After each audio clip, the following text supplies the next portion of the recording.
En este cuarto bloque tenemos el placer y la satisfacción de invitar al ingeniero Matt Glenville de Australia, quien es fundador y actual vicepresidente de CP Winds, una compañía internacional de ingeniería de viento con operación en Oceanía, Asia, Medio Oriente, Europa y América.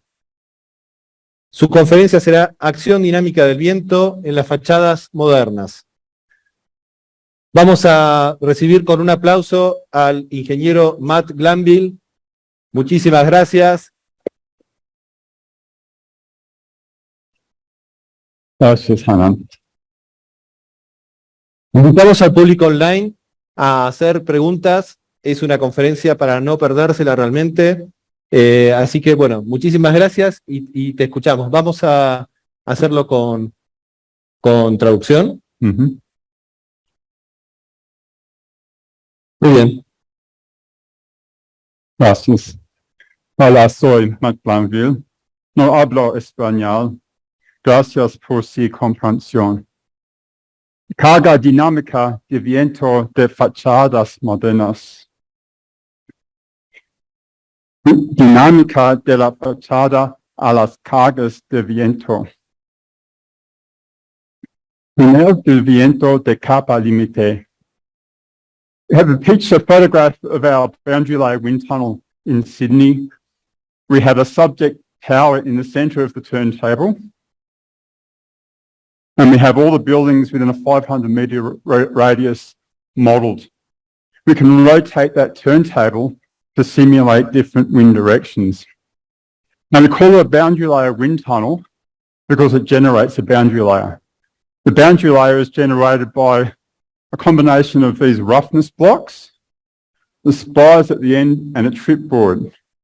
And what that does, it generates a generic turbulent boundary layer at the end of the fetch.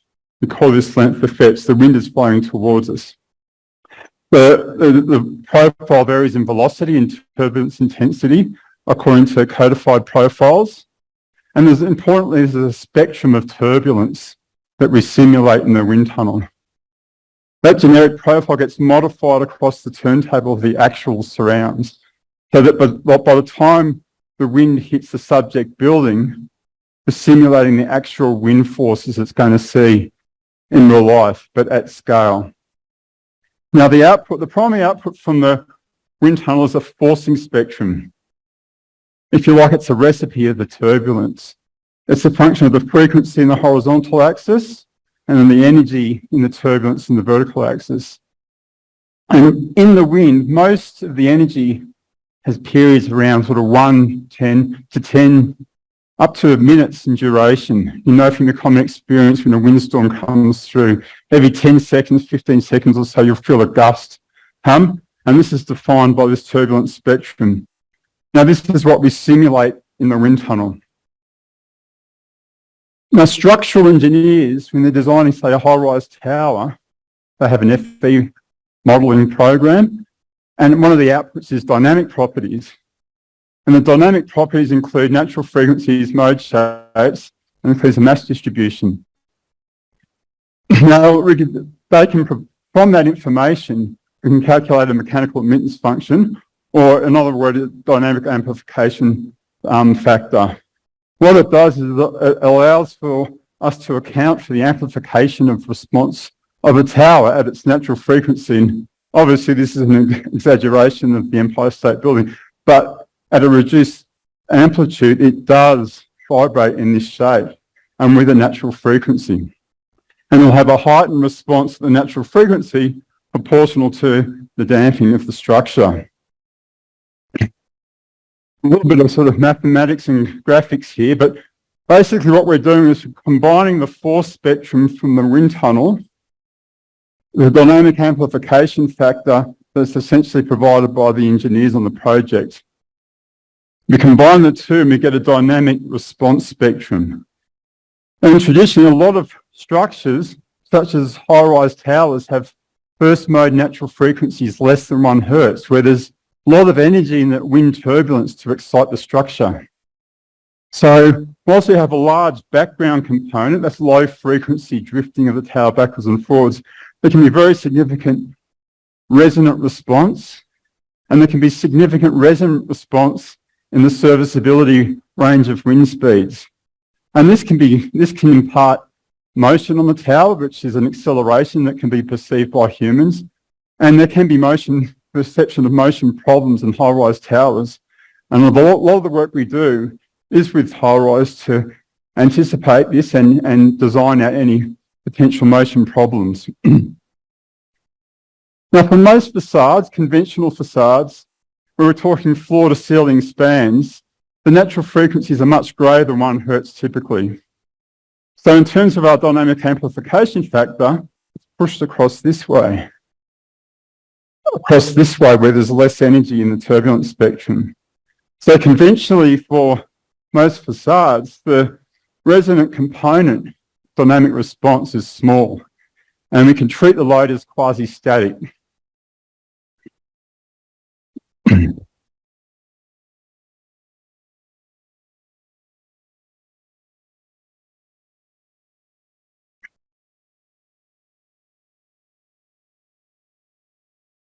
Here we have a flow visualization. This is a wind tunnel model. Flows moving from right to left. We have smoke so you can see the flow patterns. This is a time trace of the same time history of pressure at this location. And you can see the highest pressures come from a negative. We get this flow separation, which we get a negative pressure enveloping this point of discontinuity, or downstream of the point of discontinuity. And we can see sometimes we get these like recirculations or local accelerations adjacent to the facade, which give rise to these intermittent peaks, which can't really be predicted without the benefit of wind tunnel testing. Even sophisticated numerical programs such as computational fluid dynamics have problems reproducing these peak loads. But in the wind tunnel, we can model. The apparatus is a 1 in 400 scale model, typically with holes over the facade and tubes which run transducers under the tunnel. And the output from the study is what we call a zone diagram. Now, the primary purpose of this study is to identify the hotspots. And that's a zone, usually it's a localised zone of pressure, which can actually be above the magnitude of what the local wind codes would predict. So our primary focus is to make sure the structure is safe by identifying these hot spots. And it's a quasi-static load where we're not including resonant components because of the high natural frequency typically on curtain wall facades. But what we do find is by doing this test, empirical test, that a lot of the facade area is below code. And it does become a value engineering exercise.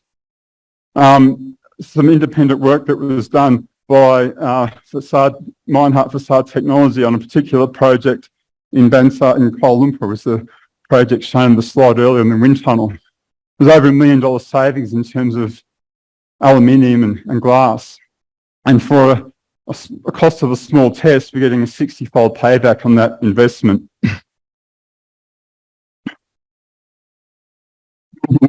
Diminuendo aeroacústica de la fachada. Now, with modern facades, we're adding ancillaries to the facade. We're adding sunshades. We're opening up the facades for natural ventilation. The buildings are becoming more porous. And what we're finding is happening is sometimes we're getting narrowband excitations on our forcing spectra. So we can still have a high-frequency facade element, but the resultant resonant response, dynamic response, can be high. Excitación de viento de banda estrecha. I might get the animation going on this one.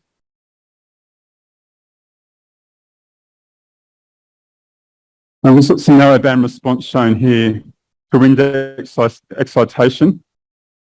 And notice starting with this rattling of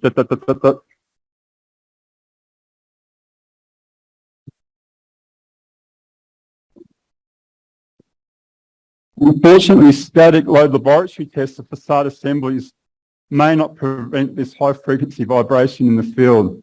We're traditionally testing with static load tests, sandbag tests, for example, and they can miss this phenomena. One of the studies we investigated in the wind tunnel model is a recessed balcony subject to measuring wind pressures inside the balcony walls. It's an enclosed cavity, and the pressures are found to have this narrow band response. There's a connection between the vortex shedding and acoustic radiation within the balcony cavities occurring at the opening for glancing wind directions. And this has been found in other fields previously. Rossiter back in 1964 observed similarly strong periodic fluctuations in the flow of the bomb bays of B-50-47 aircraft at high Mach numbers, but the fluid mechanics principles were the same.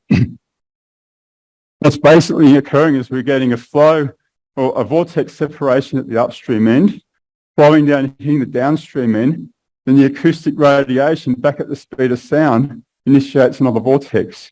And we get the same thing happen again, and we get this loop established, which can actually be defined through this Rossiter frequency function. Now, those same spectra I showed earlier, if they're laid out against velocity in the third axis, you can see these modes appearing, these alignments of the peaks. And what that's demonstrating in fluid mechanics wind engineering talk is a Strull number dependency. What that means is, as the wind speed increases, so does the frequency of this excitation.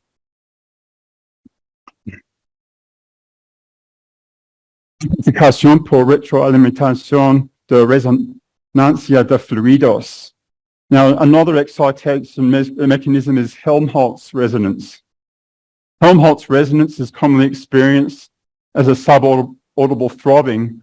When driving in a car with one window open, you've probably experienced have the window down a little bit at high speed and you feel it. That's a Helmholtz resonance. And it can be modelled with this resonator model, assuming a slug of air mass acting on the stiffness of the enclosed volume with some damping losses through the opening orifice. Now, Vickery and Holmes have derived a formula for the Helmholtz resonance. I won't go through all the variables, but key is Ka and Kb. Ka is the Ka is the Bock modulus of the air, and Kb is the building volume stiffness. Now, this is important because in real buildings, the stiffness can often be associated with the facade. So you might have, say, balcony doors, and they can flex, and they can actually affect this Kb value in the Helmholtz frequency. Mecanismos de retroalimentación que compiten por el control. Now, Nadosha describes flow field cases in which mechanisms compete for control. Examples are air column resonance of an organ pipe will alter to the free edge tone to match the resonant frequency of the pipe. It's like the Rossiter dynamic excitation competing with the resonant excitation. This is what happens in woodwind instruments, for example. Now, the same thing can happen in real building flows. At low velocity, say, for example, in a balcony cavity, flows, there is a deviation from Rossiter modes to harmonise with whole building Helmholtz resonance and standing wave modes. Now, this usually occurs in poorly sealed buildings where the whole building volume is exposed and can resonate with low frequency Rossiter excitations. As the wind velocity, keeping in mind these are glancing wind directions, as the wind velocities increase, so does the Rossiter excitation, so it's going to harmonise with smaller building volumes, for example, a balcony cavity. As the wind speed increases further, we start to actually align more with the stiffness of the walls themselves. And we have a transition from, in particularly in the serviceability range, from an acoustic loading through to a true wind loading mechanism as we increase in wind speed. Now, we can model this phenomenon using a 2 degree of freedom system mathematical model. So if we have a forcing function, could be the Rossiter excitation, this variable here, acting on the air mass slug within the building cavity. And that's governed by this equation of motion here, where we have a stiffness and a damping. The stiffness is the cavity stiffness. The damping is any energy losses through the opening. And the mass one would be the balcony walls themselves. For example, if it's a door, it's its first modal mass, and it's going to have its own damping and stiffness associated with that. Now, this is quite a complicated model to solve, but in many building applications, it can be simplified, given that for very large flexible doors, the wall frequency can actually asymptote towards the Helmholtz frequency. And in fact, they become one and the same thing in many applications, and this can drop off, so we have a single degree of freedom. It's much more straightforward to solve. Keeping in mind too, as we get to higher wind speeds as well, the effect of the slug of air mass is of limited physical mass to actually excite any further. So it tends these acoustic issues tend to be a problem and annoyance in the serviceability range. But then once we move to high wind speeds, it's basically the elastic response of the mechanical system. And this is a result of a prediction on an example that Balcony was showing earlier. We have mid-span deflection versus average recurrence interval, proportional to wind speed. So if you like, your sort of daily, weekly, yearly, up to 1,000-year return period on a log scale. And if you plot it out, you can see some curved deflection response. This is where we have the Rossiter excitation coinciding with the natural frequency of the balcony walls in this particular example.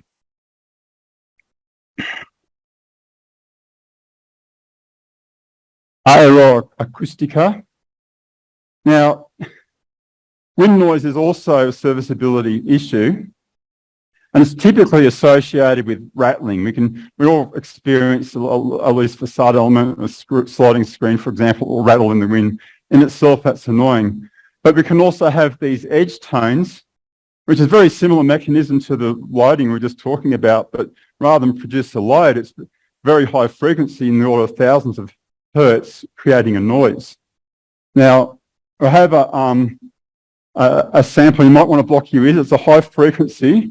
If you want to start playing it, this is a wind tunnel test on a sample, a sheet, perforated sheet. Now you can basically hear the wind tunnel now and hear this tone coming in. It's about 5 to 6 kilohertz and it's sitting above the background noise. Now obviously we don't want that on site. So much better we test in the wind tunnel first before we actually go and assemble the install on site. Now, here's an example of a facade. I'll ask you to start in a moment, but we have a porous sheeting, but a very rigid assembly. No dissipation of energy available. All solid welds and tack screws, so there's no way for the energy to release. If you could start that. And on site, this can be not so loud now, but you know, if it's 90 decibel plus, it can be a real problem. So one of the key things is to avoid small gaps. So small holes in facade, it's rather convenient we've got this. It's about the right scale too. Anything less than 10 mil could create a tone. And if it's on an aluminium sheet, it will resonate and amplify that tone, so it can be quite loud. If we get larger holes, let's just say greater than 20 millimetres, then this is far less likely to occur as we're found in the field. So make sure there's big gaps, if there has to be a gap, like in the screen, and avoid small gaps, not just in screens, but in your assemblies. So where in your facade assemblies, don't have little gaps between your mullions and transoms. Make sure everything is hard flush against each other. And the other piece of advice is include viscous energy dissipation somehow. There might be neoprene washers, but something to absorb the energy. Otherwise, there's no way. You can't just go back to the slab and hope that's going to absorb the noise. It just won't happen. Maybe just the last one. This is a different phenomenon here. It's just the whole modes of these columns. So it's slightly prettier sound, this one, but it can still be annoying if it's loud. That will pick up in a moment. A little bit of construction noise in the background.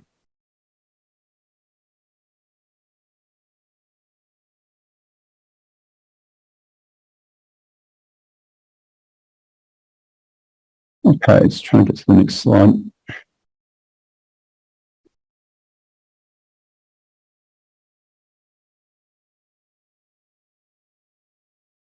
Fatiga inducida por el viento. Cargas máximas de viento de diseño auxiliar. So the test we were showing earlier in the wind tunnel on scale models, we look at the facade, say a curtain wall. If you have an element that sits outside the facade, and ancillary, so a sunshade is a good example, it has a pressure on the top and the bottom. It's not a suction pressure against the facade. So to determine the design loads, we need a drag coefficient to combine with the wind load at the location of the installation. So we can test prototypes in the wind tunnel. So we have a screen here. There's even some planting here for a green facade. The client wants to know what the drag coefficient of the vine is.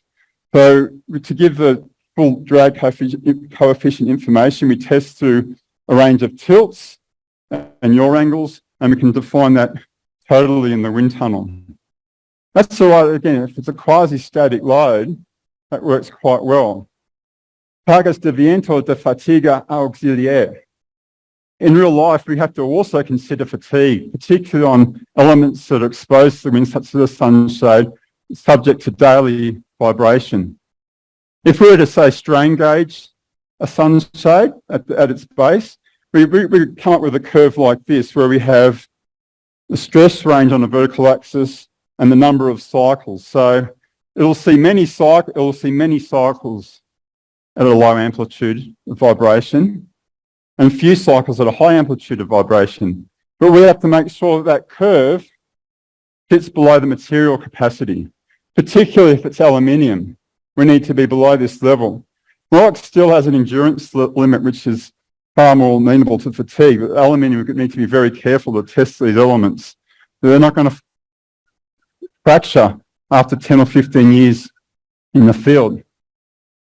So how do we come up with this curve before we actually have installed it on the site? Well, CPP devised methodology. Actually, my colleague Graham Wood devised this. What it is, it's a combination of 3 wind tunnel scales. So this is Barangaroo International Towers in Sydney. This is a 1 in 400 scale model. And so we first of all do this test to understand the wind environment around the facade. We have a hot wire, we measure wind velocities and wind direction. We get what's called a Weibull distribution. How windy, how often, and from what direction. The second model is an intermediate scale, where we're looking at the interference effects between adjacent fins. And the third test is on the prototype, the full scale, so we can actually calculate the drag coefficient.